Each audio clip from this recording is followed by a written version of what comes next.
काजी खिजर जलेबी के पास एक औरत इंसाफ लेने आई और कहने लगी कि मेरा शौहर पैसे लेकर दोस्तों से जना करवाता है। काजी साहब ने उस औरत को बरहना करके गर्म पानी में बिठा दिया और कुछ देर के बाद फौरन हुक्म दिया, इसको 100 कोड़े मारे जाएं, क्योंकि काजी खिजर जलेबी एक बहुत ही मारूफ काजी थे जिनको इंसाफ की बुनियाद पर जाना जाता था। उनके इंसाफी फैसले को आज भी याद किया जाता है। उनके कुछ किस्से मशहूर हैं। आज उन्हीं में से एक बहुत खास किस्सा हम आपके सामने बयान कर रहे हैं। इस वाक़ये ने न सिर्फ काजी की अदालत में मौजूद लोगों को बल्कि काजी साहब को भी चकरा के रख दिया था। और ये एक ऐसा मामला था कि जिसे पूरी तरह जानने के बाद ही काजी साहब कोई फैसला कर सकते थे। और इस तरह सच्चाई जानने के लिए उन्होंने जो रास्ता अपनाया वो इंतहाई हैरान कुन था। काजी साहब ने अपने अक्ल फहम से ये बात साबित कर दी थी कि वाकई वो काजी कहलाने के लायक थे। अदालत लगी हुई थी और एक केस चल रहा था कि इतने में एक औरत बावेला डालती हुई काजी साहब की अदालत में हाजिर हुई। उस औरत का हाल काफी खराब नजर आ रहा था। बाल बिखरे हुए थे और चेहरा आंसुओं से तर था। वो सीने पे हत्थड़ मारती काजी साहब के आगे हाजिर हुई और कहने लगी कि काजी साहब पहले मेरे साथ इंसाफ कीजिए, वरना इस पूरे इलाके पर खुदा का कहर नाजिल होगा। काजी साहब ने उसके इशारे से एक तरफ बैठने का हुक्म दिया क्योंकि पहला केस चल रहा था। और जब वो उससे पूरी तरह फारिग हुए तो उन्होंने उस औरत को अपने सामने तलब कर लिया। वो औरत उनके सामने बैठते ही फूट फूट कर रोने लगी और कहने लगी, काजी साहब, जो जुल्म मुझ पर हुआ है उसकी कोई मिसाल नहीं मिलती। मुझे किसी गैर ने नहीं बल्कि मेरे ही शौहर ने बर्बाद कर दिया है। ये सुनकर काजी साहब कहने लगी कि अदालत का वक्त बहुत कीमती है, इसलिए मुख्तसर लफ्जों में बताओ कि तुम्हारे साथ क्या मामला है। उस औरत ने पहले तो एक नजर अदालत में मौजूद लोगों पर डाली जो काजी साहब के मुशीर वगैरह थे और फिर थोड़े धीमे लहजे में कहने लगी, मेरी इज्जत बर्बाद हो गई है। 4 मर्दों ने मिलकर मेरी जिंदगी को बर्बाद कर दिया है। मेरे साथ जना जैसा बदतरीन गुनाह हुआ है।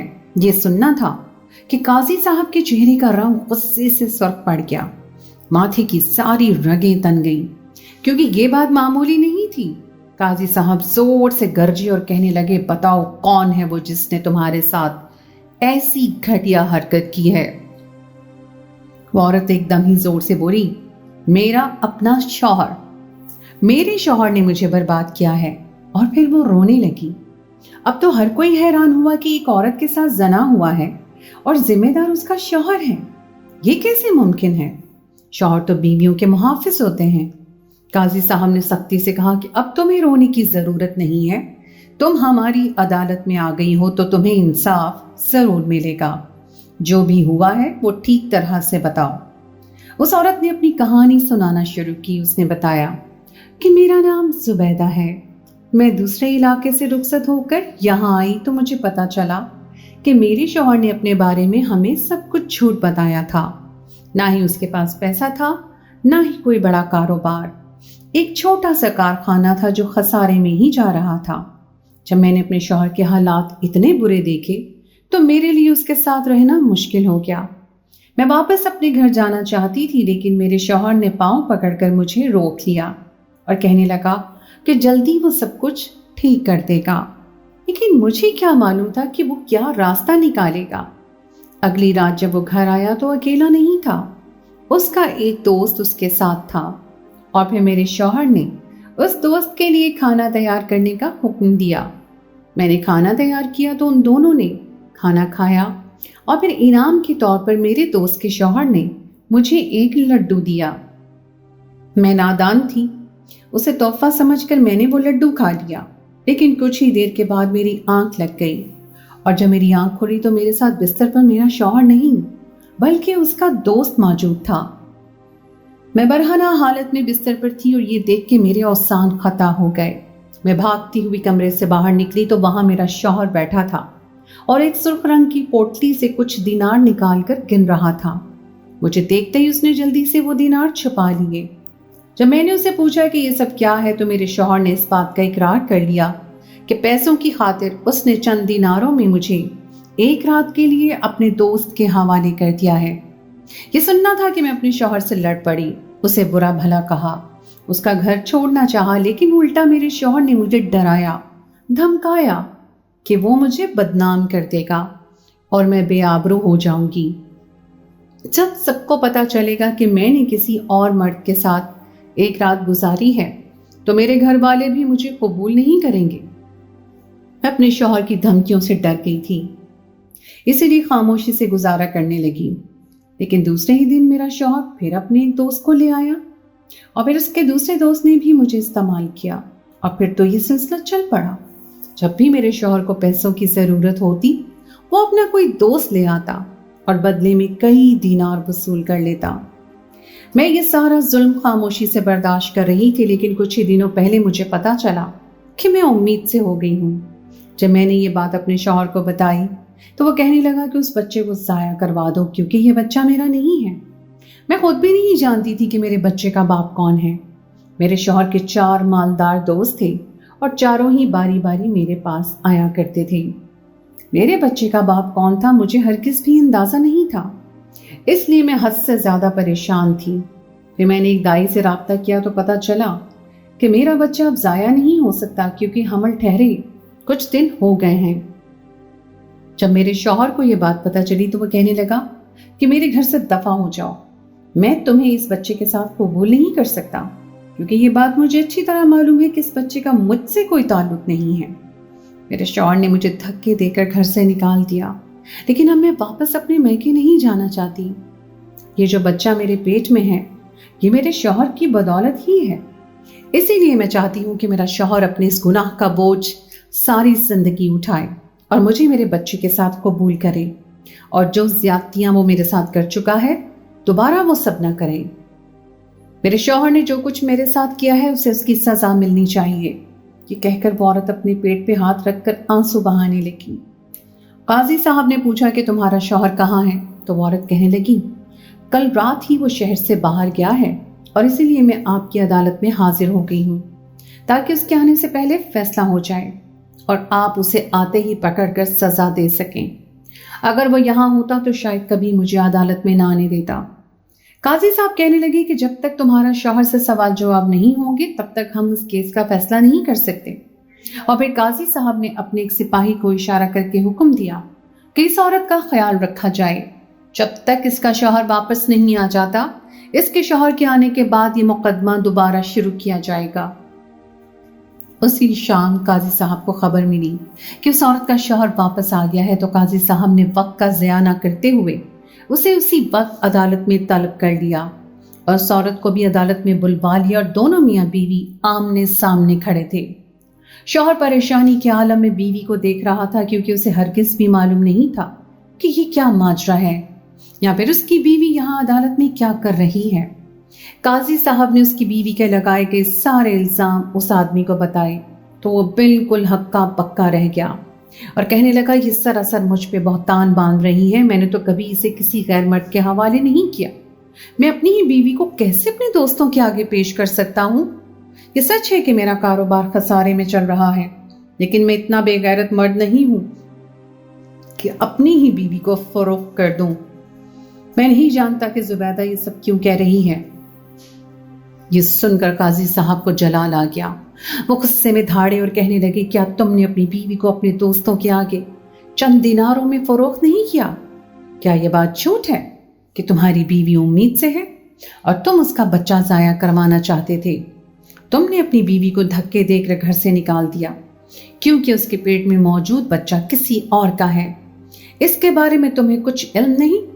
قاضی صاحب کے سخت سوالوں پر وہ آدمی گھبرا گیا اور کہنے لگا، یہ سب جھوٹ ہے، مجھے تو یہ بھی نہیں معلوم کہ میری بیوی امید سے ہے، تو میں اسے گھر سے کیوں نکالوں گا؟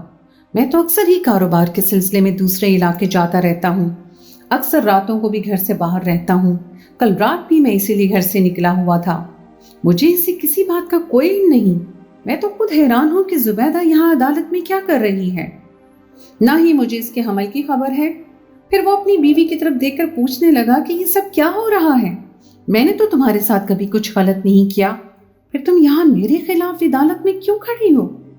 जुबैदा का शौहर असगर गुस्से में अपनी बीवी से सवाल कर रहा था और वो मुंह फेर कर खड़ी हो गई और काजी साहब से कह रही थी कि इस शख्स को जल्द से जल्द सजा सुना दी जाए, क्योंकि ये सजा का ही मुस्तहिक है। अब भी ये मुझ पर ही गुस्सा कर रहा है, जबकि इसकी वजह से मैं इतने बड़े गुनाह का शिकार हुई हूँ। उसने अपने मुंह पे कपड़ा रख लिया था, जबकि जुबैदा का शौहर हरगिज भी ये इल्जाम कबूल करने को तैयार नहीं था। उसने अपनी बीवी को अपने दोस्तों के हाथों फरोख्त किया, उल्टा वो काजी साहब से इंसाफ मांग रहा था और अब ये मामला बहुत ज्यादा गंभीर होता जा रहा था। काजी साहब दोनों तरफ की बातें सुन चुके थे। फिर काजी साहब ने जुबैदा से कहा कि उन मर्दों के बारे में बताओ जिन्होंने तुम्हारे 7 दिनारों के बदले सना किया था। तो जुबैदा कहने लगी कि मैं उन मर्दों को नहीं जानती, वो तो असगर के ही दोस्त थे, असगर ही उन्हें अपने साथ घर लाता था, इसलिए यही आपको बता सकता है कि वो चारों कौन थे। जबकि असगर तो ये बात मानने को तैयार ही नहीं था कि वो घर में अपने कोई दोस्त भी लाता था।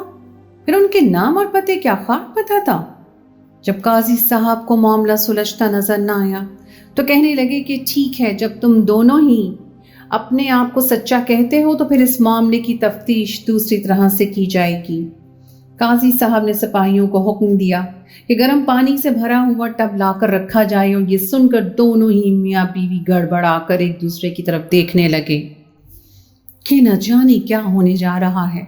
काजी साहब का इंसाफ तो बहुत मशहूर था और हर कोई ये भी जानता था कि वो इंसाफ के लिए अलग अलग किस्म के तरीके इख्तियार करते थे, लेकिन गर्म पानी के टब के बारे में सुनकर तो सभी हैरान थे। फिर हुक्म की तामील हुई और सिपाहियों ने गर्म पानी का भरा हुआ टब लाकर अदालत में ही एक तरफ रख दिया। काजी साहब ने कुछ पढ़कर उस टब में फूंका और फिर अहलकारों को हुक्म दिया कि चारों तरफ पर्दे लगा दिए जाएं और साथ ही एक औरत को बुलाया गया जो काजी साहब की ही एक सिपाही अहलकार थी। काजी साहब ने उसे हुक्म दिया कि इस औरत यानी जुबैदा के कपड़े उतार कर उसे टब में बिठा दिया जाए ताकि दूध का दूध और पानी का पानी हो जाए और जुबैदा के मुजरिम पकड़े जा सकें। ये सुनकर जुबैदा चीख उठी, कहने लगी कि गर्म पानी के टब में मैं किस तरह बैठूंगी, मैं तो हमल से भी हूँ। काजी साहब गरज के कहने लगे कि जो हुक्म दिया जा रहा है उस पे अमल करो। तुम गर्म पानी के टब में बैठोगी तो खुद बखुद तुम्हारे मुजरिमों का नाम हमें पता चल जाएगा, क्योंकि ये कोई आम गर्म पानी नहीं है। मैंने इस पर एक अमल किया है जिसकी वजह से तुम्हारे मुजरिमों का नाम खुद बखुद तुम्हारे मुंह से निकलेगा और फिर हम उन्हें आसानी से पकड़ लेंगे, क्योंकि तुम्हारा मुजरिम सिर्फ तुम्हारा शौहर नहीं है बल्कि वो चारों अयाश मर्द भी हैं जिन्होंने अपने दोस्त को गुर्बत का फायदा उठाकर उनकी बीवी को खरीदने की कोशिश की। इसलिए तुम्हारे शौहर के साथ उन्हें भी सजा दी जाएगी ताकि इस इलाके में आइंदा कोई दूसरे की बीवी पे नजर न डाले। लेकिन इससे पहले ये जानना जरूरी है कि वो चारों मर्द कौन थे। काजी साहब ने अहलकार औरत को इशारा किया कि वो उस औरत को बरहना करके टब में बिठा दे कि वो जुबैदा को पकड़कर उस पर्दे की 4 दीवारी में ले गई और जैसे ही उसे बरहना करके टब में बिठाया तो उस जुबैदा औरत के मुंह से जोर जोर से चीखें निकलने लगी और वो चीख चीख के जो नाम ले रही थी उसे ही सुनते काजी साहब ने अपना फैसला सुनाया था और 100 कोड़ों की सजा उसी औरत के लिए सुना दी गई। अदालत में मौजूद सभी लोग ये सुनकर हैरान रह गए। हर कोई जानता था कि काजी साहब ने इतनी आसानी से इंसाफ कैसे कर दिया और क्यों उन्होंने उसी औरत को 100 कोड़ों की सजा सुनाई जिसके साथ जनाकारी हुई है। सबको लग रहा था कि वो औरत चीख चीख कर अपने शौहर का नाम ले रही थी, लेकिन काजी साहब ने तो जुबैदा को ही उल्टा सजा सुना डाली थी। इससे पहले कि लोगों में जयमगोइयां शुरू होती, काजी साहब ने असगर की तरफ देखा और कहने लगे कि ये मामला हल हो गया है, लेकिन हम तुम्हें सारी सच्चाई बताना चाहते हैं और ये सच्चाई तुम्हारी बीवी खुद अपने मुंह से बताएगी। उन्होंने हुक्म दिया था कि उस औरत जुबैदा को वापस लाया जाए। वही अहलकार उसे कपड़े पहनाकर वापस ले आई थी। जुबैदा नजरें झुकाए घबराई हुई सी काजी साहब के सामने खड़ी थी। काजी साहब कहने लगे कि अब खुद ही सारा मामला सबके सामने बयान कर दो, वरना तुम्हारी हकीकत हम खुद सबको बता देंगे, क्योंकि तुम्हारा सच हमें पता चल गया है।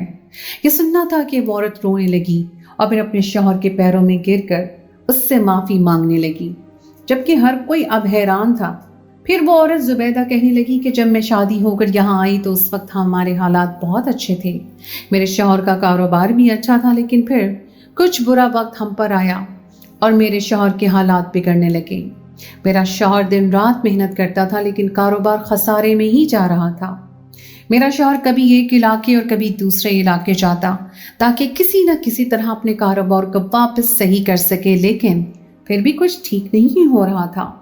फिर एक दिन मेरे शौहर की गैर मौजूदगी में एक मर्द मेरे दरवाजे पर आया और उसने कहा कि वो मेरे शौहर का दोस्त है और किसी ज़रूरी काम से आया है। जब मैंने उसे बताया कि मेरा शौहर घर पर नहीं है तो वो दरवाजे की ओट से ही मुझसे बातचीत करने लगा और कहने लगा कि मेरे साथ बड़ा धोखा हुआ है। मेरा शौहर शुरू से ही खसारे में था, लेकिन उसने मुझसे ये बात छुपाई और लोगों से उधार ले लेकर शुरू के दिन अच्छे गुजारे, और अब जब उसके उधार लेने की हैसियत न रही तो उसने मुझसे ये झूठ कह दिया है कि कारोबार डूब गया है। ये सब सुनकर मैं हैरान रह गई थी। मुझे उस आदमी की बातों पर यकीन भी आ गया था। फिर उस आदमी ने मुझे कुछ दिनार दिए और कहने लगा कि भाभी इससे अपना गुजारा कर लिया करें, लेकिन अपने शौहर को ना बताना। धीरे धीरे वो मेरा हमदर्द बनता चला गया और मेरे शौहर की गैर मौजूदगी में मेरे घर आने लगा। अब तो मैं उसे अंदर भी बुला लिया करती थी। फिर शैतान हम दोनों के बीच इस तरह आया और अपने इरादों में ऐसे कामयाब हुआ कि मैं अपना आप उसके आगे गंवा बैठी और उसने मेरी इज्जत हासिल कर ली। मेरे शौहर की गैर मौजूदगी में वो मेरे साथ ज़ना करता और इस बात का मेरे शौहर को कतई तौर पर इल्म नहीं था। फिर मेरा शौहर काफ़ी लंबे अरसे के लिए दूसरे इलाके चला गया और उस अरसे में ही मेरे ना सिर्फ नाजायज़ ताल्लुकात कायम रहे बल्कि मैं हामला भी हो गई। जब मेरा शौहर लौट कर आया तो उस वक्त मेरा हमल पूरे महीने का था और ये बात मैं अपने शौहर को नहीं बता सकती थी, क्योंकि मेरे और मेरे शौहर के दरमियान काफ़ी अरसे से कोई अस्तवाजी ताल्लुक कायम नहीं हुआ था। वो कारोबारी परेशानियों में इस कदर गुम थे कि वो मेरे साथ बहुत रूखे से थे। अक्सर यही कहते थे कि हालात बेहतर हो जाएंगे तो फिर सब ठीक हो जाएगा।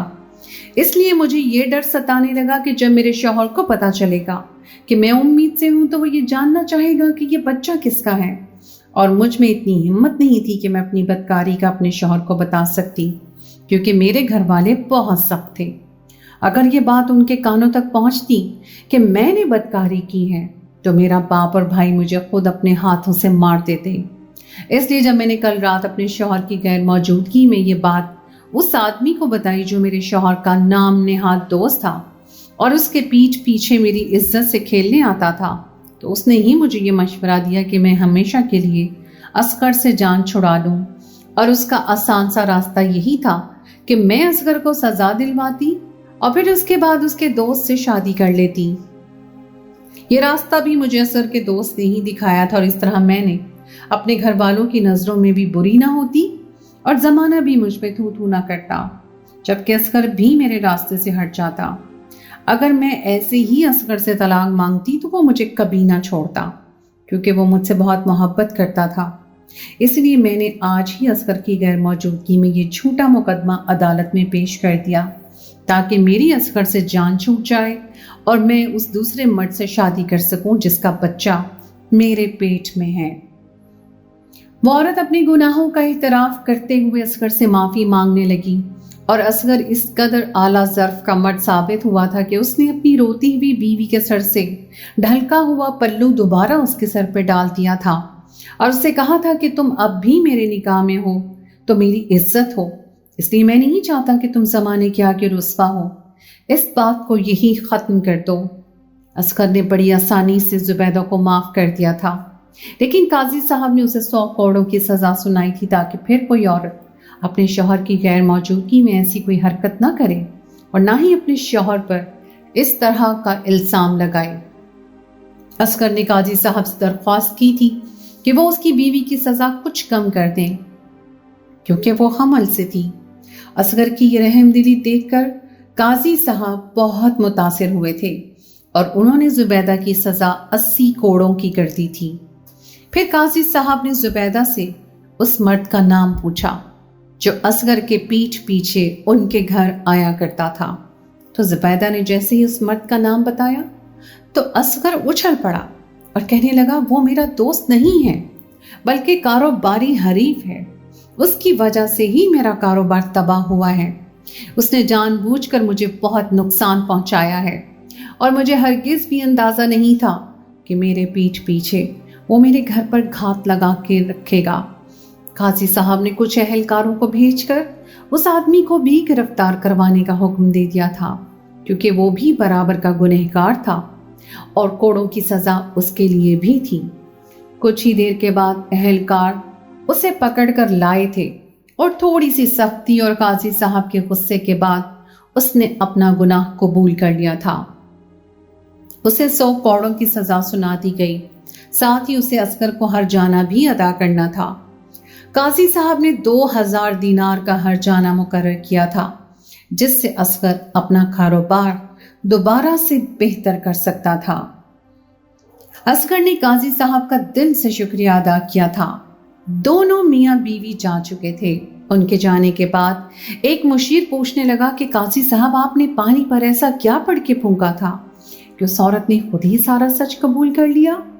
काजी साहब मुस्कुराए और कहने लगे, मैंने तो बस ये दुआ मांगी थी कि या अल्लाह, सच का बोल बाला हो और मेरा इंसाफ का निजाम कायम रहे।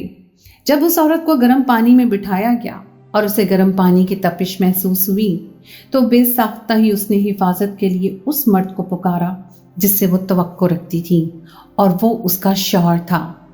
अगर उसका शौहर इतना ही बुरा या बदकार होता तो वो कभी मुश्किल की घड़ी में अपने शौहर को नहीं बल्कि अपने माँ बाप को पुकारती। लेकिन वो गर्म पानी में जाते ही अस्कर बचाओ कहकर चीखने लगी थी और उसे बचाने के लिए बुला रही थी, जिसका वाज़े मतलब यही था कि उसका शौहर बुरा नहीं है, बल्कि कहीं ना कहीं वो खुद ही गलत है।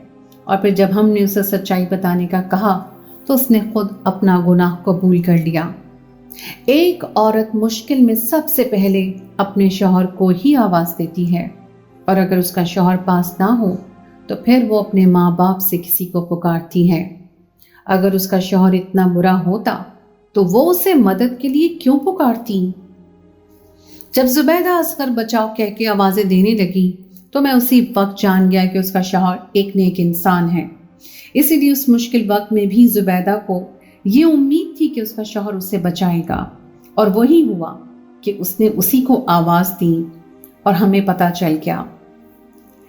शौहर की अच्छाई तो हम सब ने ही देख ली है कि अपनी बीवी का इतना बड़ा घिनौना सच जानने के बावजूद भी उसने न सिर्फ उसकी सजा कम करवाई है बल्कि उसे दोबारा से अपने नाम की इज्जत बख्श दी है। काजी साहब का इंसाफ और उसकी सूझबूझ वाकई ही कमाल की थी, वरना इतना बड़ा मुकदमा इतनी आसानी से हल करना बिल्कुल भी मुमकिन नहीं था। शायद कि अगर कोई और होता तो औरत से हमदर्दी करता और उसके शौहर को फौरन सजा सुना दी जाती, लेकिन काजी साहब ने यह बात साबित कर दी थी कि वो अपने इंसाफ के लिए मशहूर थे। उन्होंने औरत से हमदर्दी दिखाने और मर्द को गलत साबित करने के बजाय सच्चाई को परख कर फैसला करने को अहमियत दी थी।